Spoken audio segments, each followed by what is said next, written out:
नमस्कार दोस्तों, एक बार फिर से बहुत बहुत स्वागत है आप सभी का मेरे YouTube channel AYT India academy पर। दोस्तों, आज की वीडियो जो है, आप इस वीडियो के लिए बहुत ज़्यादा समय से डिमांड कर रहे थे। 4M चेंज मैनेजमेंट का पार्ट 2 लेकर आइए। तो फाइनली जो आज हम लेकर के आए हैं, ये 4M चेंज मैनेजमेंट का कंप्लीट वीडियो है, जिसके अंदर सारी की सारी आपको प्रोसेस बताई जाएगी।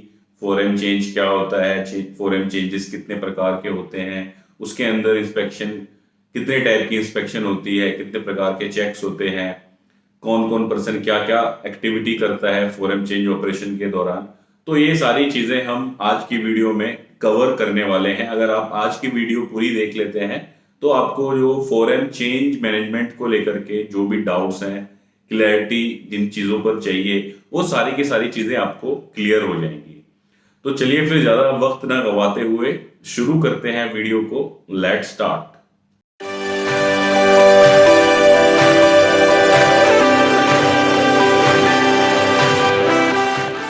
दोस्तों, जैसा कि मैंने आपको अपनी पहली वीडियो में भी बताया है, बेसिकली 4 प्रकार के रिसोर्सेज होते हैं।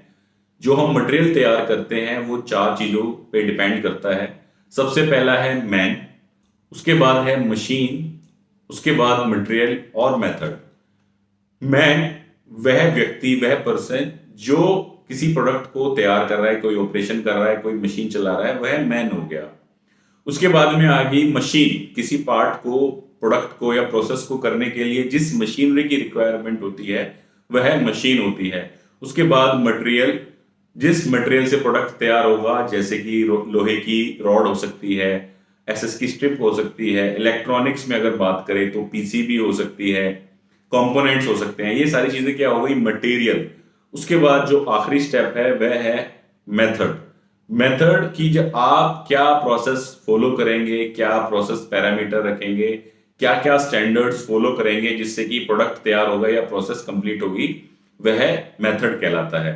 तो बेसिकली इन 4 चीजों से मिलके कोई भी प्रोडक्ट बनता है, या कोई भी प्रोडक्ट बनाने के लिए बेसिकली 4 चीजों की रिक्वायरमेंट होती है: मैन, मशीन, मटेरियल, मेथड। इसी को हम 4M के नाम से जानते हैं।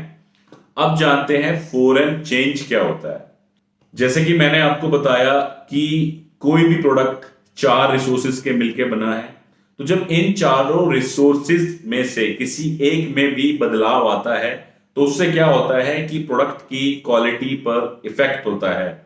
सपोज कि कोई मशीन एक स्पेसिफिक पर्सन चला रहा है, राम सिंह, और राम सिंह की जगह श्याम सिंह आज वो मशीन चलाने लग गया।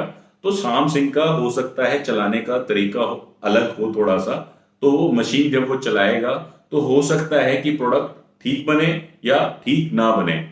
तो ऐसे चेंजेस के दौरान, जिसमें कोई मैन में चेंज हो, मटेरियल में कोई चेंज या बदलाव हो, मशीन के अंदर कोई बदलाव हो, मेथड में कोई बदलाव हो, जब इनमें कोई बदलाव होता है उस दौरान जो हम मैनेजमेंट करने के लिए, क्वालिटी को कंट्रोल करने के लिए जो जो एक्टिविटीज करते हैं, जो जो प्रोसेसेस फॉलो करते हैं, उसको हम बोलते हैं 4M चेंज मैनेजमेंट।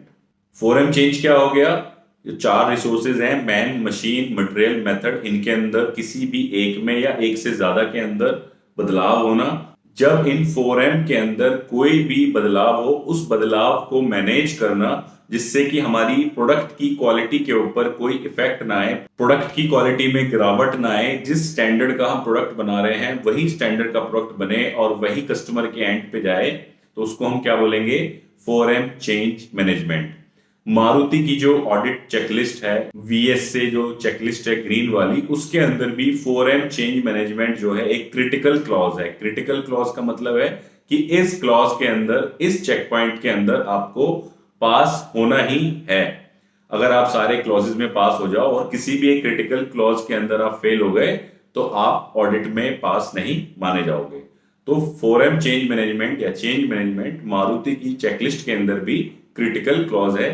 तो जो लोग मारुति की चेकलिस्ट की तैयारी कर रहे हैं या अपने यहाँ इंप्लीमेंट करने वाले हैं, तो 4M चेंज वो समझ लें क्या होता है और इसको कैसे मैनेज करना है। बेसिकली 4M के अंदर 4 चीजें आ गई: मैन, मशीन, मटेरियल और मेथड। ठीक है। उसके बाद में क्या होगा, चेंजेस होंगे, बदलाव होंगे। तो बदलाव बेसिकली 3 प्रकार के होंगे, प्लान्ड या एक्सपेक्टेड चेंजेस, अनप्लान्ड या अनएक्सपेक्टेड चेंजेस। सॉरी, यहां पे टाइपिंग मिस्टेक हो गई है, ये अनएक्सपेक्टेड है, अनएक्सपेक्टेड। तो प्लान्ड चेंज, अनप्लान्ड चेंज और उसके बाद में एबनॉर्मल कंडीशन या एबनॉर्मल चेंज। ये आगे मैं डिटेल में बताऊंगा इनका क्या क्या मतलब है। अभी मोटा मोटा समझ रहे हैं कि 4M चेंज कैसे वर्क करता है। जब ये बदलाव आते हैं तो उसके बाद हमें क्या करना होता है, कुछ क्वालिटी चेक्स करने होते हैं अलग से। जो हम प्रोसेस फॉलो कर रहे हैं अपने नॉर्मल प्रोसीजर के हिसाब से इंस्पेक्शन का, चाहे वो इनकमिंग इंस्पेक्शन हो, इन प्रोसेस हो, फाइनल हो, पीडीआई हो, उसके अलावा जब 4M चेंज आएगा तो हम कुछ एक्स्ट्रा चेक्स लगाएंगे। तो वो चेक्स क्या क्या होंगे, वो सेटअप अप्रूवल्स होंगे, नॉर्मल सेटअप अप्रूवल के अलावा सेटअप अप्रूवल्स, रेट्रोएक्टिव चेक्स होंगे और कंटेनमेंट चेक्स होंगे। अब ये क्या है सारी चीजें, चेंजेस कितने प्रकार के जो मैंने आपको बताया 3 प्रकार के, और ये जो चेक्स बताए इनको हम आगे समझेंगे डिटेल में। तो मोटा मोटा जो है इन्हीं सब चीजों के ऊपर 4M चेंज मैनेजमेंट काम करता है। तो सबसे पहले हम उदाहरण से समझते हैं कि 4M चेंज या चेंज हम किसको कहेंगे। जैसे मैंने आपको बताया 4 रिसोर्सेज हैं, तो 4 रिसोर्सेज में किसी एक में भी बदलाव हो सकता है या एक से ज्यादा में भी बदलाव हो सकता है। कुछ उदाहरण से समझते हैं चेंज जो मैं कहे जा रहा हूं या बदलाव, उस बदलाव की परिभाषा क्या है। अगर मैं मैन कैटेगरी की बात करूं, व्यक्ति या ऑपरेटर की, तो उसके अंदर क्या चेंज हो सकता है, न्यू ऑपरेटर या इंस्पेक्टर का ज्वाइन करना। कोई एक नया ऑपरेटर आ गया हमारी मशीन के ऊपर, वो क्या होगा, एक बदलाव होगा। जैसे मैंने आपको बताया कि अभी तक राम सिंह चला रहा था उस मशीन को, राम सिंह छोड़ के चला गया, अब श्याम सिंह आ गया, तो ये क्या हो गया, एक बदलाव हो गया। उसके बाद में आ गया लेस स्किल ऑपरेटर या इंस्पेक्टर ऑन जॉब। मैन के अंदर ही एक और उदाहरण है कि कम क्षमता वाला, कम स्किल वाला ऑपरेटर या इंस्पेक्टर हमने मशीन के ऊपर लगा दिया काम करने के लिए। अब ये कैसे वर्क करता है, सपोज आपके घर में आपकी मदर है, आपकी वाइफ है, आपकी सिस्टर है, तो तीनों की तीनों जब खाना बनाएंगी, या आप भी जब आप खाना बनाएंगे, सपोज आप कोई एक सब्जी बना रहे हैं, तो हो सकता है कि सब कुछ इंग्रेडिएंट्स वगैरह सब कुछ सेम डलें, सब कुछ सेम क्वांटिटी में डलें, लेकिन क्या होगा, तीनों के खाना में हो सकता है टेस्ट अलग अलग आ जाए। तो ये किस कारण से हो रहा है कि हमने मैन चेंज कर दिया, कि जो बनाने वाला है उसको हमने बदल दिया। तो इससे क्या होगा, हमारी प्रोडक्ट की क्वालिटी पे इंपैक्ट आएगा। तो इसलिए इसको मॉनिटर करना, इसको मैनेज करना जरूरी है कि गलती से डिफेक्टिव पार्ट जो है कस्टमर एंड के ऊपर, या जो हमने चेंज किया उससे जो प्रोड्यूस हुआ पार्ट जो गलत बन गया हो सकता है और हमारी पकड़ में नहीं आ पाया, अगर हम 4M चेंज का प्रोसीजर नहीं फॉलो कर रहे, तो वो कस्टमर तक जाने से हम रोक लें। मशीन के क्या उदाहरण हो सकते हैं चेंजेस के, कि मशीन या टूल का ब्रेकडाउन हो जाना। मशीन और टूल एक साथ काउंट होता है, टूल चेंज और मशीन चेंजेस ये दोनों मशीन चेंज की कैटेगरी के अंदर आते हैं। मशीन या टूल जो हमारा मोल्ड हो सकता है इंजेक्शन मोल्डिंग के अंदर, डाई हो सकती है हमारी प्रेस मशीन के अंदर, तो इनके अंदर क्या हो गया, मशीन या टूल में कोई ब्रेकडाउन आ गया, अचानक से मशीन चलते चलते खराब हो गई, तो ये क्या होगा, एक बदलाव आ गया कि मशीन चलते चलते खराब हो गई। मशीन की अगर हमने प्रिवेंटिव मेंटेनेंस कराई, तो ये भी क्या है, एक बदलाव है कि जब मशीन पूरी खुली है, दोबारा से उसकी साफ सफाई हुई है, कुछ पुर्जे खुले हैं, दोबारा से लगे हैं, तो ये क्या है, एक चेंज है। ऐसे ही अंडर कैपेसिटी की मशीन हमने यूज कर ली प्रोडक्शन में, हम चलाते आए हैं 100 टन की मशीन पे, 150 टन की मशीन पे कोई पार्ट, और उसको हमने आज लगा दिया 80 टन की मशीन पे, तो हो सकता है हमारा पार्ट सही क्वालिटी का ना बने। तो ये किसके उदाहरण हो गए, मशीन चेंज के। अब मटेरियल चेंज के कुछ उदाहरण समझते हैं। Change of material grade, material की ग्रेड का ही बदल जाना, कि हम पहले SS 302 से बना रहे थे और अब हमने उसको 304 से बनाना शुरू कर दिया, या हमने जो मटेरियल रिसीव किया वो अनअप्रूव्ड सप्लायर से रिसीव किया। जनरली मटेरियल चेंज और मेथड चेंज के केस में कस्टमर से अप्रूवल की जरूरत पड़ती है। मैन और मशीन के चेंज में कस्टमर से अप्रूवल की जरूरत नहीं पड़ती, क्योंकि आप मटेरियल अपनी मर्जी से बदल नहीं दोगे, बिना कस्टमर के कंसेंट के आप इसको कर नहीं सकते।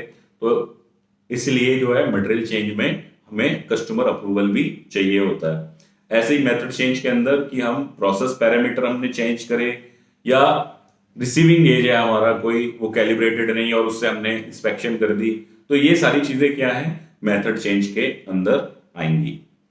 तो ये सारे एग्जांपल्स थे चारों प्रकार के चेंजेस से रिलेटेड। इस प्रकार के चेंजेस या बदलाव सिस्टम के अंदर आ सकते हैं, प्रोसेस के अंदर, हमारी फैक्ट्री के अंदर आ सकते हैं। जब यह आएंगे तो हमें इन्हें 4M चेंज मैनेजमेंट के प्रोसीजर WI या स्टैंडर्ड के हिसाब से मैनेज करना है। अब समझते हैं कि जो चेंज या बदलाव के जो कैटेगरी है, 4M क्या है? 4M तो हो गया मैन, मशीन, मटेरियल, मेथड, चार प्रकार के रिसोर्सेज हो गए, उन रिसोर्सेज के अंदर बदलाव हो गया तो 4M चेंज हो गया। अब जो ये चेंजेस हैं या बदलाव हैं, ये भी बेसिकली 3 प्रकार के होते हैं। 3 प्रकार क्या क्या है? पहला है हमारा प्लान्ड या एक्सपेक्टेड चेंज, प्लान्ड या एक्सपेक्टेड चेंज, आयोजित बदलाव। दूसरा है अनप्लान्ड या अनएक्सपेक्टेड चेंज, अनायोजित बदलाव। तीसरा है अबनॉर्मल कंडीशन या चेंज, असामान्य बदलाव। तो जनरली बदलाव 2 कैटेगरी में ही होंगे, प्लान्ड और अनप्लान्ड, आयोजित, अनायोजित। उनमें से जो निकलेगा वो निकल करके आएगा क्या? अबनॉर्मल कंडीशन या असामान्य स्थिति। अब परिभाषा क्या है तीनों की? प्लान्ड चेंज क्या हो गया? जो ऐसा कोई बदलाव जिसकी हमारे पास पहले से ही जानकारी हो, वह हमारा क्या कहलाएगा? प्लान्ड चेंज कहलाएगा या एक्सपेक्टेड चेंज कहलाएगा, या हिंदी में बात करें तो आयोजित बदलाव कहलाएगा। कि हम जो बदलाव कर रहे हैं उसकी हमें जानकारी है, हमें पता है कि यह बदलाव होने वाला है या यह बदलाव अभी चल रहा है, तो वो क्या कहलाएगा? Planned change. जैसे कि man power on leave with information, कोई हमारी मैन पावर छुट्टी मार गई लेकिन उसने इन्फॉर्म कर दिया जी मैं कल नहीं आऊंगा, बदलाव तो है लेकिन प्लान्ड है। या हमने जो मशीन का प्रिवेंटिव मेंटेनेंस किया, तो ये भी क्या होगा? एक प्लान्ड चेंज होगा। हमें पहले से पता होगा ना कि हम मशीन को प्रिवेंटिव में लेने वाले हैं, 3 तारीख को प्रिवेंटिव में लेंगे, तो हमें पहले से ही पता है कि एक बदलाव आने वाला है या एक चेंज होने वाला है। तो ये क्या हो गया? Planned change. दूसरी कैटेगरी क्या है? अनप्लान्ड या अनएक्सपेक्टेड चेंज। अनएक्सपेक्टेड चेंज क्या है? जो अचानक से कोई बदलाव आ जाए जिसकी हमें कोई जानकारी ना हो, पहले से हमें जिसके बारे में ना पता हो, वो क्या कहलाएगा? अनप्लान्ड या अनएक्सपेक्टेड चेंज। जैसे कि ऑपरेटर ने छुट्टी कर ली लेकिन हमारी जानकारी के बिना, वो उसने बोला मैं कल आऊंगा लेकिन कल गोली दे गया, तो ये क्या कहलाएगा? अनएक्सपेक्टेड या अनप्लान्ड चेंज। ऐसे ही अगर मशीन या टूल अचानक से ब्रेकडाउन हो गई, अचानक से खराब हो गई, तो ये क्या होगा? अनप्लान्ड या अनएक्सपेक्टेड चेंज। क्योंकि मशीन का काम क्या है? चलना। अब चलते बीच में खराब हो गई तो हमें तो कोई जानकारी है नहीं पहले से कि मशीन खराब होने वाली है, हमारे सपने में तो आ नहीं रहा कि मशीन खराब होने वाली है या हो सकती है। तो ये क्या हो गया? अनप्लान्ड या अनएक्सपेक्टेड चेंज। तीसरा क्या है? अबनॉर्मल कंडीशन या अबनॉर्मल चेंज या असामान्य स्थिति। जो ये चेंज है प्लान्ड और अनप्लान्ड दोनों ही प्रकार के हैं, लेकिन इसमें 2 केस निकल के आएंगे, सामान्य, असामान्य। तो असामान्य क्या हो गया? ऐसी कोई एक्टिविटी होना, ऐसी कोई कंडीशन क्रिएट होना जो कि नॉर्मल ना हो, मतलब कि जो यूजुअल ना हो, जो हम यूजुअली जिस तरीके से काम करते हैं उस तरीके से काम ना हो करके, उस तरीके से प्रोसेस ना हो करके कुछ और एकदम से हो जाए, तो उसको क्या बोलेंगे हम? असामान्य स्थिति। जैसे मशीन का ब्रेकडाउन होना क्या है? एक असामान्य स्थिति है। या हमने कोई कम स्किल का ऑपरेटर मशीन के ऊपर बैठा दिया, तो ये भी क्या कहलाएगा? एक असामान्य स्थिति कहलाएगी या अबनॉर्मल कंडीशन कहलाएगी। अब हमने 4M समझ लिया, 4M चेंज समझ लिया, हमने समझ लिया चेंजेस 4M के अंदर कितने प्रकार के होते हैं। अब हम थोड़ा सा और डिटेल में जान लेते हैं कि असामान्य स्थिति क्या क्या है, या असामान्य स्थिति के शॉप फ्लोर के ऊपर क्या क्या उदाहरण हो सकते हैं। जैसे मैंने बताया कि कोई भी ऐसी गतिविधि या ऐसी एक्टिविटी शॉप फ्लोर के ऊपर होना जो कि आमतौर पर नहीं होती है, जो सामान्य रूप से नहीं होती है, जो नेचुरल नहीं है, जिस तरीके से हमारी शॉप फ्लोर काम करती है, मशीनें काम करती हैं, उस तरीके से ना होकर के कुछ अलग तरीके से कुछ काम या एक्टिविटी हो जाए तो वो क्या कहलाएगी, असामान्य स्थिति या अबनॉर्मल कंडीशन कहलाएगी। अब इसके क्या क्या उदाहरण हो सकते हैं, जैसे अचानक मशीन का खराब हो जाना, अचानक मोल्ड या टूल का खराब हो जाना, कार्य निर्देश के अनुसार जो वर्क इंस्ट्रक्शन होती है उसके अनुसार पार्ट का ना बनना, अचानक बिजली का चले जाना, बिजली एकदम से चली गई, मोल्ड के अंदर मटेरियल फंसा हुआ है तो क्या होगा, असामान्य स्थिति क्रिएट हो गई, मोल्ड भी खराब हो सकता है, उसके अंदर जो मटेरियल फंसा है वो तो खराब होगा ही होगा। तो ये क्या हो गया, ये सामान्य नहीं है, ये क्या हो गया, नॉर्मल चीज नहीं है, असामान्य है। ऐसे ही पार्ट का नीचे जमीन पे गिर गया तो क्या हो सकता है, उसमें डेंट आ सकता है, बर आ सकता है, स्क्रैच आ सकती है। मापक यंत्र का नीचे गिरना, यानी कि जैसे कोई वर्नियर है, माइक्रोमीटर है, ये अचानक से हमारे हाथ से छूट गया और जमीन पे जा गिरा तो क्या कहलाएगी, ये एक असामान्य स्थिति है। तो उस केस में क्या हो सकता है, जब वर्नियर हमारे हाथ से नीचे गिरा या माइक्रोमीटर हमारे हाथ से नीचे गिरा तो हो सकता है कि वह खराब हो गया हो, उसके अंदर डैमेज कुछ हो गया हो या रीडिंग सही ना दिखाए, तो इसलिए क्या होगा, ये असामान्य स्थिति होगी, अबनॉर्मल कंडीशन होगी। और क्या हो सकता है, अचानक कच्चे माल का कम हो जाना, रॉ मटेरियल का कम हो जाना, अचानक से कोई दुर्घटना का हो जाना, मशीन के निर्देशानुसार मशीन का ना चलना, हमने मशीन का जो वर्क इंस्ट्रक्शन है उसके हिसाब से हम फॉलो नहीं कर रहे, ऐसे ही अपनी मर्जी से हम चला रहे हैं, तो वो क्या होगा, एक असामान्य स्थिति बन जाएगी। अचानक मशीन से तेल का रिसाव होना, जिग फिक्सचर का नीचे गिर जाना या जिग फिक्सचर का कैलिब्रेट ना होना। अब इसमें एक सवाल आता है कि जब असामान्य स्थिति पैदा होगी, अब नॉर्मल कंडीशन पैदा होगी तो आप क्या करोगे। ऐसे ये सवाल भी पूछा जाता है, इंटरव्यू में भी पूछते हैं, और इन जनरल आपको पता भी होना चाहिए कि असामान्य स्थिति होने पर आप क्या करोगे। तो असामान्य स्थिति पैदा होने पे सबसे पहले क्या करना है, हमें काम को रोक देना है। ठीक है, क्या करना है, काम को रोक देना है। उसके बाद क्या करना है, हमने सुपरवाइजर को बुलाना है कि भाई साहब मेरी मशीन बहुत देर से ना आवाज कर रही है, मशीन का अब नॉर्मल साउंड करना भी क्या है, असामान्य स्थिति है, मेरी मशीन आवाज कर रही है बहुत जोर से। तो आप क्या करेंगे, एज ऑपरेटर मशीन बंद कर देंगे, उसके बाद अपने सुपरवाइजर को बुलाएंगे। उसके बाद अगला स्टेप क्या होगा, सामान्य स्थिति होने का वेट करेंगे जब तक कि सुपरवाइजर उसको चेक ना कर ले, मेंटेनेंस वाला उसको चेक ना कर ले, बोल दे कि हाँ अब मशीन ठीक है, आप इसको चला सकते हो, तब तक वेट करेंगे। और सुपरवाइजर जब बोल देता है तो हम काम को शुरू करेंगे। तो यही हमें 4 स्टेप फॉलो करने हैं किसी भी असामान्य स्थिति के केस में जनरेट होने में। ये हमारा काम बनता है as a operator, as a inspector, कि हम क्या करें, काम को रोक दें, सबसे पहले अपने सुपरवाइजर को इन्फॉर्म करें और सुपरवाइजर के निर्देश का वेट करें जब तक सामान्य स्थिति ना हो जाए, काम को शुरू ना करें जब तक सुपरवाइजर ना बोल दे कि हाँ अब ठीक है आप मशीन चलाओ, या आप इंस्पेक्शन कर रहे हो तो इंस्पेक्शन करो, हमको तब तक काम शुरू नहीं करना है। ये हो गया असामान्य स्थिति और उस पे हमें क्या एक्शन लेना है। अब जानते हैं, जो मैंने आपको बताया था 3 प्रकार के चेक होते हैं। कितने, 3 प्रकार के चेक। जब कोई फॉरेन चेंज की कंडीशन आती है तो 3 प्रकार के क्वालिटी चेक होंगे। पहला होगा सेटअप अप्रूवल, एक है रेट्रोएक्टिव चेक्स, एक है कंटेनमेंट चेक। तो अब तीनों में क्या अंतर है। सपोज कोई एक बदलाव आया, चेंज, हम एक उदाहरण लेके चलते हैं मशीन का, कि मशीन अचानक से खराब हो गई, मशीन अचानक से ब्रेकडाउन हो गई, मशीन बीडी, क्या, मशीन बीडी, ये क्या हुआ, हमारा एक बदलाव आ गया, एक चेंज आ गया।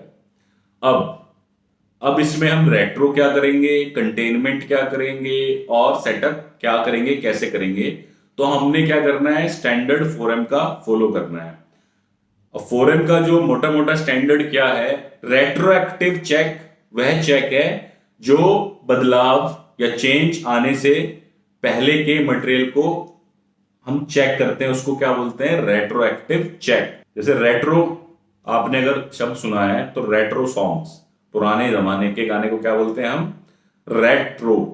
तो ऐसे ही रेट्रोएक्टिव चेक क्या हो गया कि जो मटेरियल बदलाव आने से पहले, असामान्य स्थिति बनने से पहले, ब्रेकडाउन आने से पहले जो बना उसको चेक करना। अब इसका भी एक स्टैंडर्ड है कि कब तक का चेक करोगे। सपोज हमारी मशीन सुबह शुरू हुई 9 बजे और जो हमारी मशीन ब्रेकडाउन हुई वो हुई 12 बजे। अब जब 9 बजे शुरू हुई तो हर 2 घंटे में इंस्पेक्शन होती है। तो सबसे पहले समझ लीजिए कि आप मशीन 9 बजे शुरू हुई और 12 बजे क्या हुआ, ब्रेकडाउन आया। और जो हमारी लास्ट इंस्पेक्शन थी वो हमारी थी सपोज 10:30 बजे। भी 1.5 घंटे के अंतर पे मैं इंस्पेक्शन करता हूं, ये मेरा स्टैंडर्ड है। तो 10:30 बजे हमने लास्ट इंस्पेक्शन करी। तो रेट्रोएक्टिव चेक हम किसका करेंगे, जो 10:30 से लेके 12 के बीच में जो मटेरियल बना है, मतलब इस 1.5 घंटे के दौरान जो मटेरियल बना, क्योंकि उसको तो कोई चेक नहीं कर रहा। चेक कब हुआ, लास्ट 10:30 बजे, ब्रेकडाउन आ गया 12 बजे। 12 बजे होना था चेक, लेकिन उससे पहले ही ब्रेकडाउन आ गया। चेक नहीं हो पाया, उससे पहले ही ब्रेकडाउन आ गया कि इंस्पेक्टर वहां पहुंचता, उससे पहले ही मशीन खराब हो गई। तो ये जो 1.5 घंटे का, ये जो 1.5 आवर का जो मटेरियल बना, उसको हम क्या करेंगे, रेट्रोएक्टिव चेक करेंगे उस पर। रेट्रोएक्टिव चेक के लिए क्या करना होता है, जो सैंपलिंग प्लान है, सैंपलिंग प्लान के हिसाब से जितने पार्ट बने उस अंतराल में, तो सैंपलिंग प्लान के हिसाब से हम पार्ट को चेक करेंगे, उसकी रिपोर्ट बनाएंगे। ये होगा हमारा रेट्रोएक्टिव चेक। फिर अगला क्या है, सेटअप अप्रूवल। क्या है, सेटअप अप्रूवल। सेटअप अप्रूवल क्या है, जब मशीन का ब्रेकडाउन हुआ 12 बजे, मशीन मेरी ठीक हो गई फिर से 1 बजे। 1 बजे मेरी मशीन ठीक हो गई। जब 1 बजे जब मैं मशीन को दोबारा से ठीक करूंगा तो उसके बाद फिर से सेटअप करूंगा। मॉर्निंग में मान लो मैंने सेटअप किया, कोई टूल चेंज किया था या मशीन पे सेटिंग लगाई थी, मॉर्निंग में चेक हुआ था, तो 1 बजे फिर से क्या करेंगे, हम क्वालिटी वाले से फिर से सेटअप अप्रूवल कराएंगे कि आप ये 5 पीस चेक कर लो कि जो मेरी मशीन ठीक होने के बाद ये सही से काम कर रही है, तो इसने पार्ट सही बनाए हैं या नहीं। तो ये सबसे पहले क्या हो गया, एक सेटअप होगा। तो सेटअप कब होता है, बदलाव आने के बाद, जब हम एक्शन ले लेते हैं, जब सामान्य स्थिति जनरेट हो जाती है, उसके बाद जो चेक होगा पहला वो होगा सेटअप अप्रूवल। और उसके बाद में जब वो अगले 2 घंटे का जो माल बनेगा या अगले इंस्पेक्शन तक जो माल बनेगा, वो हमारा क्या होगा, कंटेनमेंट चेक करेंगे उसका। हम उसको सस्पेक्टेड बना के रखेंगे, कंटेनमेंट। तो सरकार ने जब कोविड हुआ था, कंटेनमेंट जोन कहां बनाई थी, जहां पे केसेस मिले थे। ऐसे ही जब बदलाव आ गया तो उसके बाद जो मटेरियल तैयार हो रहा है उस पर हम क्या करेंगे, कंटेनमेंट चेक करेंगे। कंटेनमेंट चेक भी क्या करेंगे कि जो 2 घंटे के अंदर मटेरियल बना सैंपलिंग प्लान के हिसाब से, उसमें कितने पीस का जो है इंस्पेक्शन होना चाहिए, कितने पीस डायमेंशनली चेक होना चाहिए, कितने पीस विजुअली चेक होने चाहिए, तो सैंपलिंग प्लान के हिसाब से हम फॉलो करेंगे। कुछ लोग कंटेनमेंट चेक जो है शिफ्ट के एंड तक करते हैं, कुछ लोग अगले 2 घंटे तक करते हैं, कुछ लोग क्या करते हैं, इसको जो अगली जो इंस्पेक्शन फ्रीक्वेंसी है तब तक करते हैं। तो मोटा मोटा आपको क्या समझना है, रेट्रोएक्टिव चेक क्या है, चेंज होने से पहले जो मटेरियल बना, लास्ट इंस्पेक्शन से लेके चेंज आने तक के दौरान जो मटेरियल तैयार हुआ वो हम रेट्रोएक्ट करेंगे। उसके बाद जब ठीक हो गई मशीन, उसके बाद तुरंत हम सेटअप अप्रूवल करेंगे और अगले 1.5-2 घंटे जो भी हमने फ्रीक्वेंसी डिसाइड करी है, उसके बाद जो मटेरियल तैयार होगा उस पर हम क्या करेंगे, कंटेनमेंट चेक करेंगे। ठीक है, अब इसको हम 2 उदाहरण से समझेंगे कि रेट्रो किस केस में होगा, सेटअप किस केस में होगा और कंटेनमेंट किस केस में होगा। एक हमारा नया ऑपरेटर आया, उसने आकर के मशीन शुरू करी या मशीन चलाई, तो इस केस में क्या हुआ, वो पहली बार ही मशीन चला रहा है, उससे पहले तो उसने मशीन नहीं चलाई, तो रेट्रो तो हम कर नहीं सकते क्योंकि बदलाव आने से पहले तो कोई पार्ट प्रोड्यूस ही नहीं हुआ। तो उस केस में क्या होगा, रेट्रो हम नहीं करेंगे, सेटअप करेंगे, कंटेनमेंट करेंगे और चेंज वैलिडेशन यानी कि उसका होल्ड कार्ड और रिकॉर्ड बनाएंगे। ये आगे समझाऊंगा क्या होता है। उसके बाद में मशीन ब्रेकडाउन हुई मेरी, जैसे मैंने आपको बताया 11 बजे ब्रेकडाउन हुई, लास्ट इंस्पेक्शन हुई मेरी 10 बजे। तो जो लास्ट इंस्पेक्शन से लेके 11 बजे तक, 10 से लेके 11 के बीच में जो मटेरियल बना उसको हम रेट्रो करेंगे, उसके बाद सेटअप देंगे, कंटेनमेंट चेक करेंगे और उसका हम चेंज में भी रिकॉर्ड करेंगे।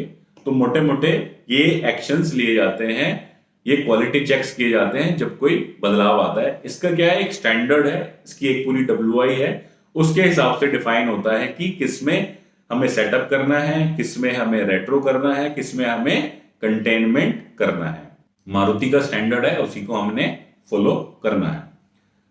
अब आगे देखते हैं कि जो ये 4M चेंज आएगा तो 4M चेंज की इंफॉर्मेशन कैसे फ्लो होगी, कैसे पता चलेगा कि 4M चेंज आ चुका है या 4M बदलाव हो चुका है।